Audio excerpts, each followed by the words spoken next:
Welcome back to the IBFP. Here's your host, Boxing News.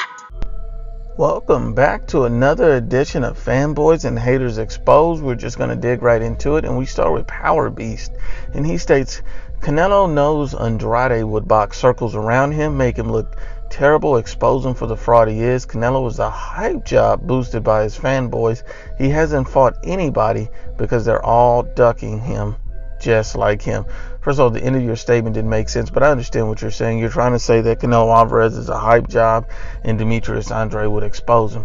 But that makes no sense when you see that Canelo Alvarez is the face of boxing, just now hitting his prime, and already has a legendary status of a career, has one of the best resumes, if not the best resume in boxing. So you have to be honest and unbiased. Canelo Alvarez has fought Miguel Cotto, Shane Mosley, Landy Lotta, Triple G, Danny Jacobs. You know, he's won belts in 3 divisions. If he beats Sergey Kovalev, it's going to be 4 divisions. You can't be a hype job and be pound for pound. You can't be a hype job and be multiple division weight champion. You can't be a hype job and have all these accolades and you're not even in your prime yet. You cannot be a hype job. But on the other end, Demetrius Andrade would kind of qualify as a hype job if you were comparing, because at this point Demetrius Andrade has not had one step up fight, has no elite level names. He doesn't have a Triple G, he doesn't have a Danny Jacobs, no Derevyanchenko, no Jamal Charlo. He literally has no names. And Demetrius Andrade was the one who was dropped by Ivanis Martirosyan. You forget that. So if Canelo Alvarez beats Demetrius Andrade, everyone's going to ask, who did he have on his resume? Let's be honest and unbiased. And then we get to William Smith. You know, I can't read everything this guy said because he went on an emotional tirade, but let's just break it down. He basically said, clown, you're spitting nothing but BS. The zone paying $5 million still will not equate to what the fight it was going to make either. And this is regarded to Gervonta Tank Davis being offered $5 million by the zone, but they only offering Tevin Farmer $2 million. They offered, Gervonta Tank Davis a 60-40 split, and this guy still basically saying, no, that doesn't make sense because the fight would be on pay-per-view and plenty of people would purchase it. So let's just break it down. Is Gervonta Davis a pay-per-view star? Absolutely not. I mean, you see his horrific Showtime numbers. See, because when you're on a network TV or one of these broadcasting TVs, you're supposed to do spectacular numbers. And this guy Nunez, Davis versus Nunez, peaked at 594,000, and then Davis Ruiz peaked at 429,000. So let's be honest and unbiased. Both of those are garbage numbers on Showtime, and the reason why they're garbage numbers is because when you're on a huge platform like that, and those are the numbers you're putting up, because you have to consider a pay-per-view fight only gives you a fraction of what you normally get. So if he would only get in a fraction, would he do 120,000, 200,000 pay-per-view buys max? And then a portion of that would still have to go to Tevin Farmer. We're talking about guaranteed money, no pay-per-views required, because then pay-per-views is a guessing game. You don't even know if you'd make all your money back. And if Tank Davis is a pay-per-view star, why has he not headlined a pay-per-view yet? Don't worry, I'll wait. And so let's keep it going. Argentris Barber, and now this guy is a king troll.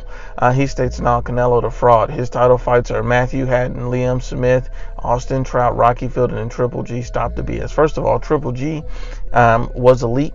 Triple G was a unified champion. So you could say what you want about Triple G, but you can't take his accolades. And Canelo Alvarez beat him. Rocky Fielding was a champion in a higher weight class, so you have to be honest and unbiased. So was Austin Trout. He was also a world champion. So when you start talking about these guys like they're nobody, you're not paying attention to the full body of work. That let me know you're a casual.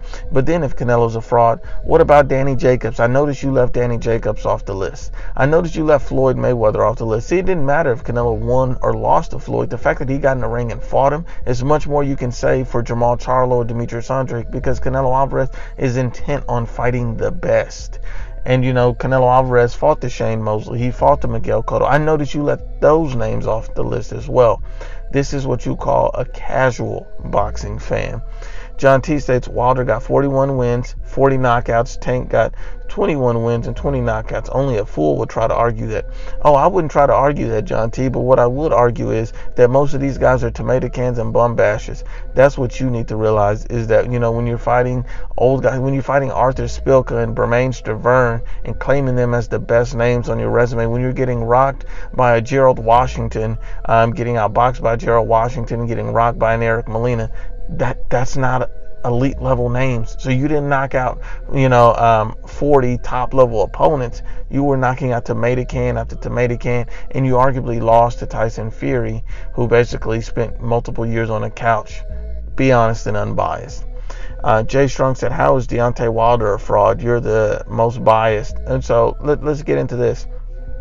Even Paulie Malignaggi blasted Deontay Wilder judge, basically stating they should never work in boxing again. We all know that Tyson Fury was robbed of the decision. We know that Tyson Fury outboxed Deontay Wilder for 10 of 12 rounds. Let's be honest and unbiased. A knockdown does not equal a knockout. A knockdown does not equal a win.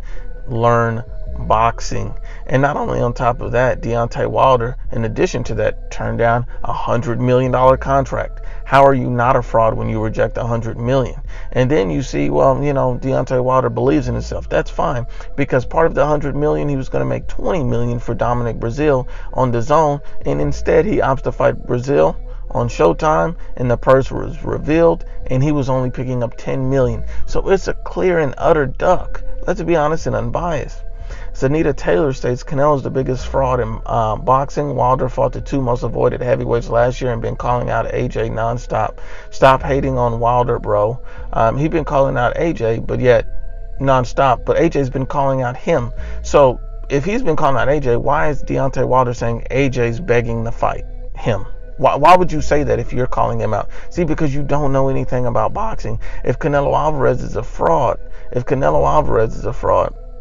let's be honest, then why is Canelo Alvarez the face of boxing? Why does Canelo Alvarez already have a Hall of Fame resume? Be honest and unbiased. And the two most avoided heavyweights, Tyson Fury and the first in, this guy had been on a huge multi-year layoff, coming off the couch to fight Deontay Wilder after 2 tomato can tune-ups. But he's most avoided?